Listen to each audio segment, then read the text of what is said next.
உலகமே ஒரு பாதையில் பயணித்துக் கொண்டிருந்த போது, இல்லை அது தவறென அழுத்தமாக சொல்வதற்கு ஒரு தனி தைரியம் வேண்டும். அது சார்ல்ஸ் டார்வினிடம் இருந்தது. சிறுவனாக இருந்தபோது பாடசாலைக்கு செல்லாமல் பெரும்பாலும் ஊர் சுற்றப் போய்விடுவார் டார்வின்.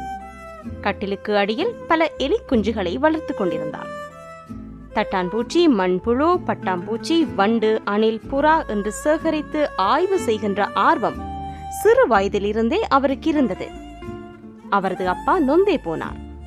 உனக்கு படிப்பே வரவில்லை, நாய் பின்னால் ஓடுவதும் எலி பிடிப்பதும் தான் உனக்கு தெரிந்தது, குடும்ப மானமே உன்னால் போகின்றது என்று டார்வினை பார்த்து சொன்னார். மருத்துவம் படிக்கப் போன டார்வின் அங்கே சிறுவன் ஒருவன் கதற கதற அறுவை சிகிச்சைக்கு உள்ளாக்கப்படுவதை பார்த்து வெறுத்து போனார். அங்கேயும் போய் எலிக்கு 4 மீசை இருக்கின்றது, தவளைக்கு கால்கள் சவ்வு போல உள்ளன என்றெல்லாம் குறிப்புகள் எடுத்தார். பின்னாளில் தகப்பனின் ஆலோசனையின்படி இயற்கையியல் வல்லுநரானார்.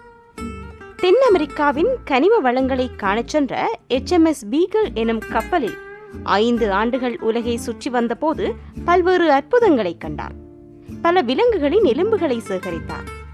அவை குறிப்பிட்ட வேறு சில உயிரினங்களின் எலும்புகளோடு ஒத்துப்போவதை பார்த்தார். சில அழிந்திருந்தன, அவையே மாற்றங்களுக்குள்ளாகி தற்போது ஒரு நிலைக்கு வந்திருக்கும் என்று உணர்ந்தார். என்றாலும் இவற்றை இணைத்து அவரால் பார்க்க முடியவில்லை. அப்போது ஒரு பறவையின் மூக்கு அவருக்கு உண்மையின் கதவுகளை திறந்துவிட்டது. கலாபகோஸ் தீவுகளில் மாக்கிங் பேர்ட்ஸ் என்ற பறவை இனத்தை கண்டார். கடலையை கொத்த பட்டையான மூக்குடைய பறவையை ஒரு தீவிலும், எலியை தின்ன கூர்மையான மூக்கு கொண்ட பறவையை இன்னும் ஒரு தீவிலும், புழுவை வளைந்து நெளிந்து சாப்பிடும் வகையில் வளைந்த மூக்கை கொண்ட பறவையை மற்றொரு தீவிலும் கண்டார்.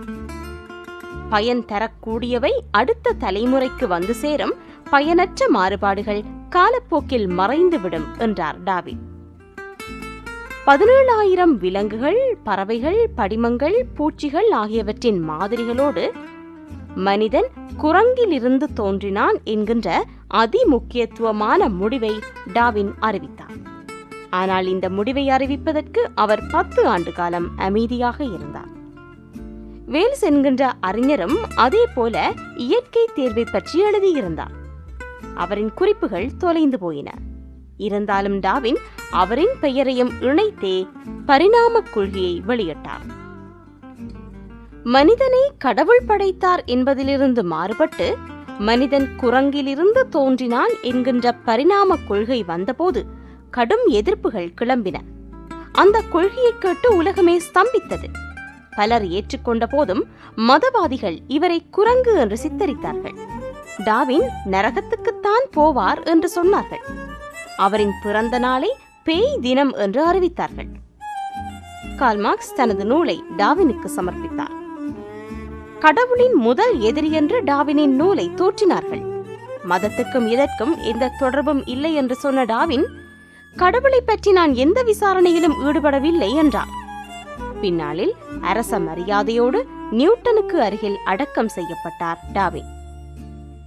இன்றைக்கு டார்வினின் கருத்துகள் உலகத்தையே புரட்டி போட்ட ஒன்றாக கருதப்படுகின்றன. உலகை கூர்ந்து கவனிப்பதையும் ஆராய்ச்சி செய்வதையும் நிறுத்துமாறு எப்போது நான் நிர்பந்திக்கப்படுகின்றேனோ அன்றைய தினமே நான் இறந்து போவேன் என்ற டார்வினை நாம் என்றும் நினைவிற்கொள்வோம்.